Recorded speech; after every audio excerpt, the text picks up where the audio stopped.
आओ मेनका, आओ और आकर मेरे पास में बैठो।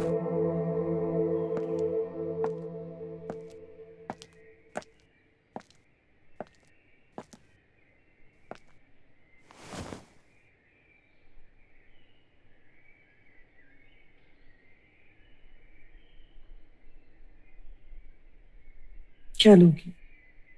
चाय, कॉफी, जूस या मुझे? मगर मेरा दिल चाहता है कि मैं आपको भी साथ लेके चलूं। अगर ऐसे ही मुझसे चिपकी रहोगी चुंबक की तरह, तो अपने घर वालों को और दुनिया को कैसे संभालोगी? भाड़ में जाए मेरी दुनिया। जो आज आपने मेरे लिए किया है, मैं पागल सी हो गई हूँ। कविता भाभी, ये 1 लाख रुपए हैं। प्लीज मुझे गलत मत समझना। ये पैसे रख लीजिए। मैंने आपके साथ एक नए रिश्ते की शुरुआत की है, और अगर आप उस रिश्ते की इज्जत करती हैं तो प्लीज ये पैसे रख लीजिए मेरे लिए, प्लीज।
हेलो जान। हाय कविता भाभी, बड़ी लंबी लंबी थाते ले लेंगे आप। मेरे फोन से पहले ऐसा ता चल रही थी। हाँ, एक्सरसाइज कर रही थी मेरी जान। शरीर का ख्याल रखना पड़ता है ना। बताइए, कौन बोल रही है और कहाँ से? कविता भाभी, मेरा नाम दहील है, दहील, और मैं मुंबई से बोल रहा हूँ। और आपके दोस्त यार आपको तोता भी बुलाते होंगे, है ना? ओ थित, आपको कैसे पता चला कविता भाभी? आप तो भगवान हो। हाँ, ऐसा कहते हैं मेरे मुंबई के तोते कि अगर भगवान किसी को कोई खामी देता है तो उस खामी के एवज में एक सलाहियत भी दे देता है। और मैं दावे के साथ कह सकती हूँ कि आपकी ड्राइव यानी कि बहुत ही ज्यादा है। ओ थित अगेन। कविता भाभी, आप तो थत्ती मुत्ती में भगवान की भगवान कि भगवान।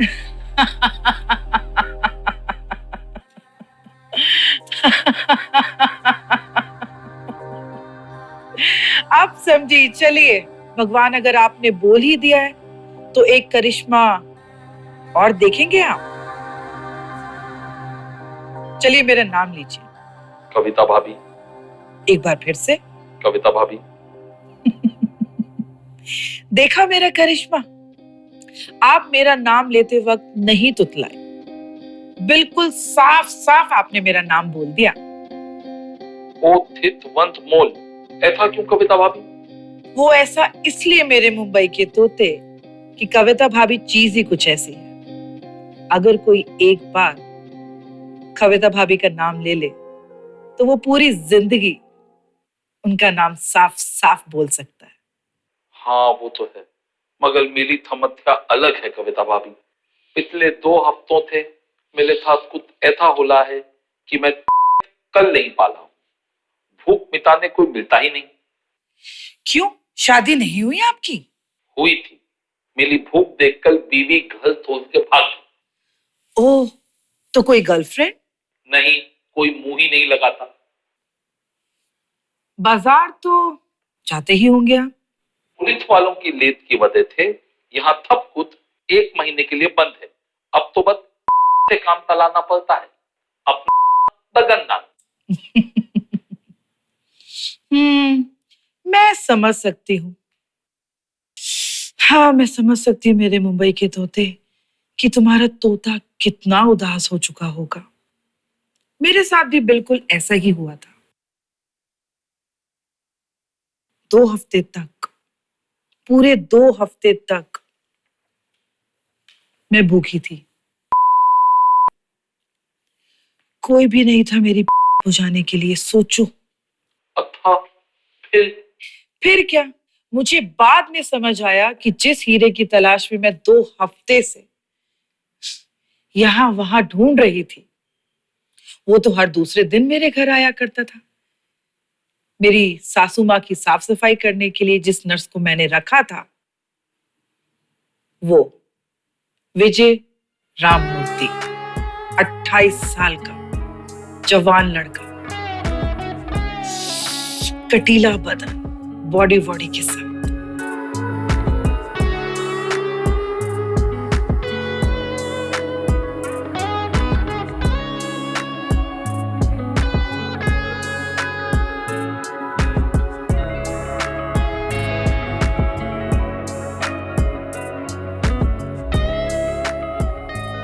फिर पता है, बारिश का वक्त, बारिश का मौसम, उस वक्त की भूख कुछ ज्यादा ही लगती है।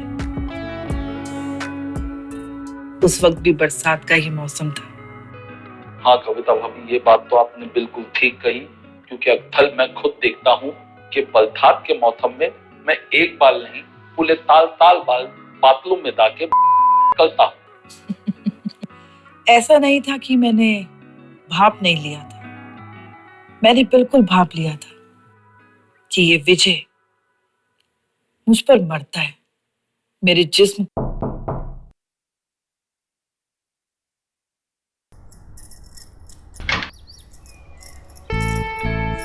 नमस्ते कविता भाभी, कैसे हो आप?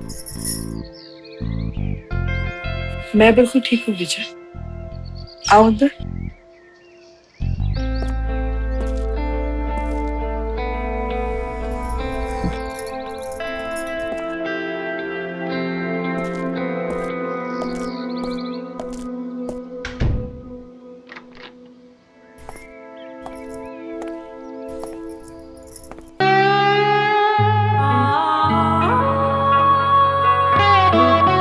मैंने उसी दिन विजय को अपने जाल में फंसा लिया था। मेरे मुंबई के तोते। कैसे फंसाया, ये सुनकर कहीं तुम्हारा तोता पागल ना हो।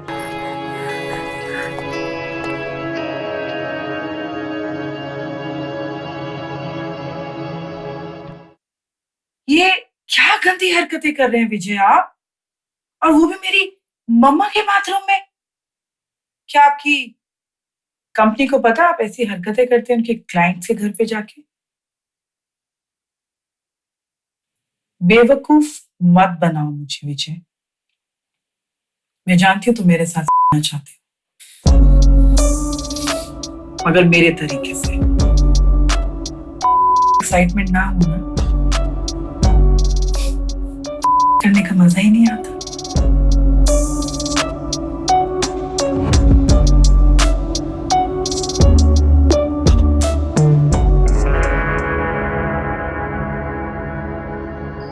अरे बाप ले बाप, कविता भाभी, अगर आपकी थातू माँ आपके पति से शिकायत कर देती फिर? अरे कैसे करती मेरे मुंबई के तोते, वो पैरालाइज्ड होकर बोल नहीं सकती ना। अरे थो मैनी थित थौली, मैं भूल गया। मगर भाभी, क्या वो विजय आपकी थर्द माना? अरे जैसे मैंने पहले कहा था, वो खुद मुझ पर मरता था, मेरे साथ चाह रहा था। मैं 2 हफ्तों से विजय की नीयत मुझ पर खराब, वो बारिश का मौसम, वो कागज की कश्ती, तो होना ही था और विजय को मानना ही था। अगर एक बात कहूं तो बोला तो नहीं मानोगी कविता भाभी आप ना बली कुत्ती तीद हो कविता भाभी, बली कुत्ती तीद।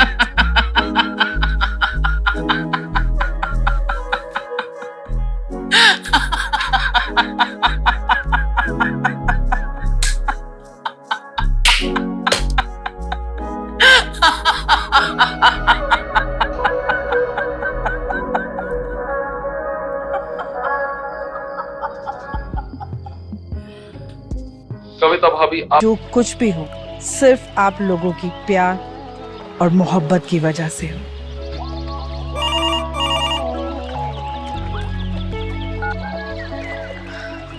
हेलो जान। क्या हम कविता भाभी से बात कर रहा है? इतने प्यार से जान बोलकर जान निकालने वाली कोई और हो सकती है क्या? आप कविता भाभी से ही बात कर रहे हैं।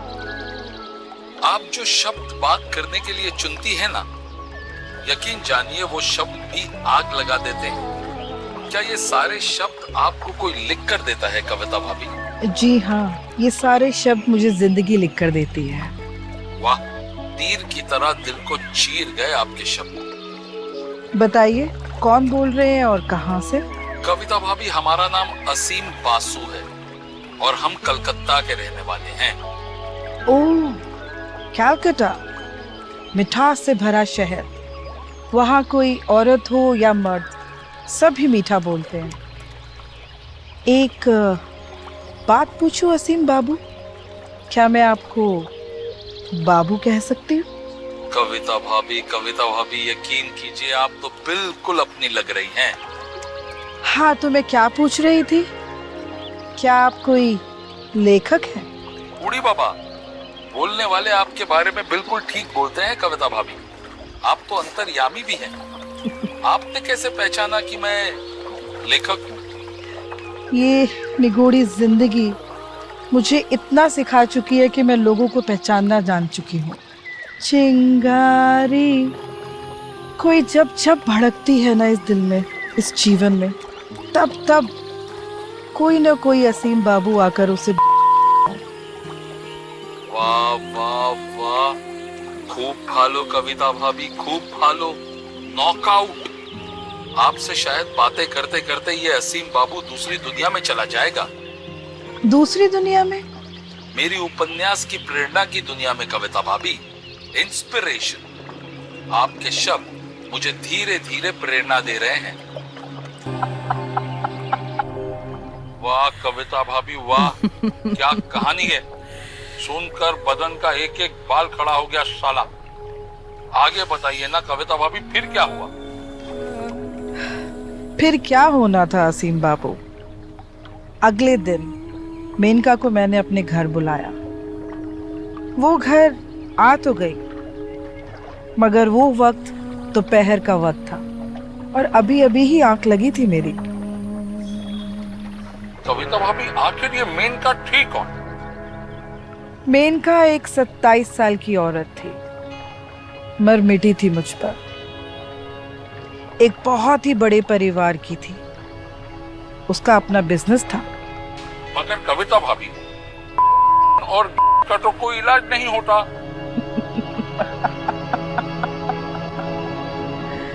अरे असीम बाबू, शायद आपकी डिक्शनरी में इनका इलाज नहीं होगा, मेरी डिक्शनरी में इनका इलाज है।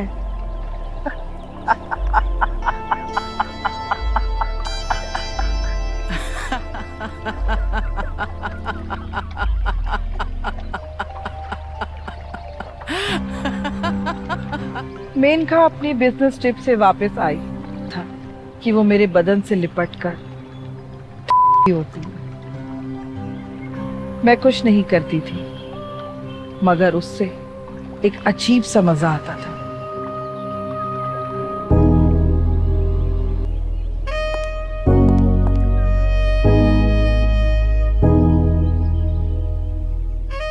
होने में भी 3 महीने हैं। तुम तो उसे अपने आसपास से हिलने भी नहीं देती थी जब वो नेवी की छुट्टियों से वापस आता था। बेचारा डरा डरा सा घूमता रहता था तुम्हारे आसपास।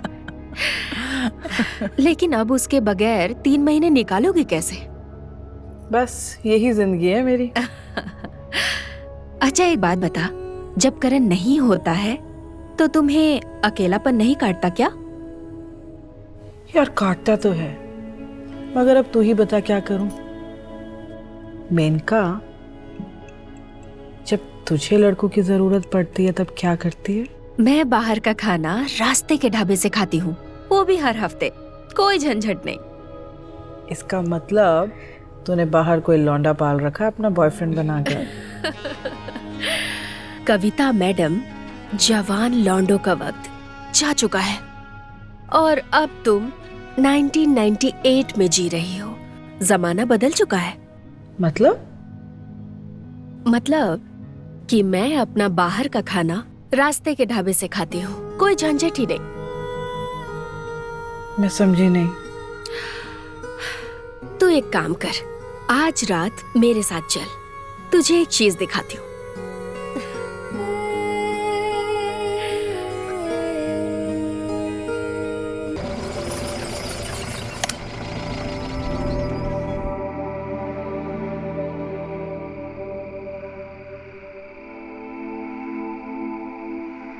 अब पता चला तुम्हें कि ढाबे के खाने का क्या मतलब होता है? यार मेनका, एक बात बता, वो जो लड़का वहां पर खड़ा है, क्या वो मेल है? हाँ, इस रास्ते पर 1 बजे के बाद जो कोई मेल मिले या लड़का मिले, वो सब मेल है। Wow, amazing. मेनका, ये धंधा क्या सिर्फ इसी शहर में होता है कि बाकी शहरों में भी? ये धंधा सबके शहरों में होता है, लेकिन छुप छुप कर।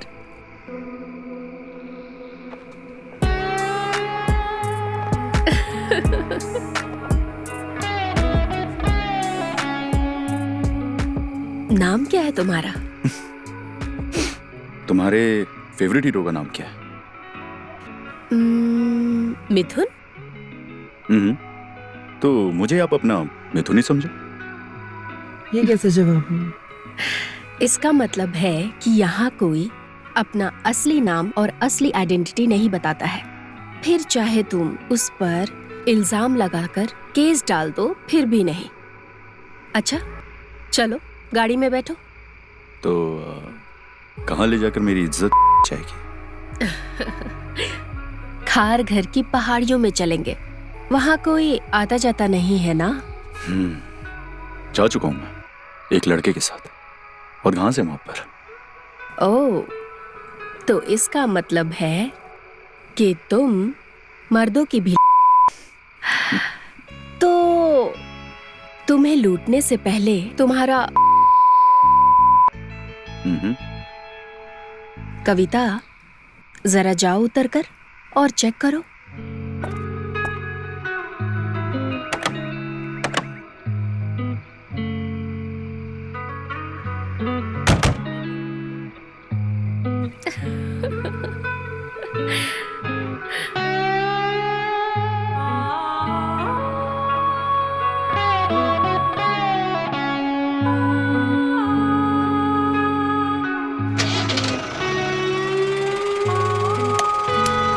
इंजन और उसका खुद का आपने क्या खूब इलाज किया है, मजा आ गया। सुभाष जी, मैं तो आपसे विनती करूंगी कि आप भी ऐसा ही कुछ कीजिए। आपकी धर्म पत्नी आपसे बहुत ही ज्यादा खुश हो जाएगी। बिल्कुल सही कहा कविता भाभी आपने। लोग आपके बारे में गलत नहीं कहते, आप वाकई में देवी हैं।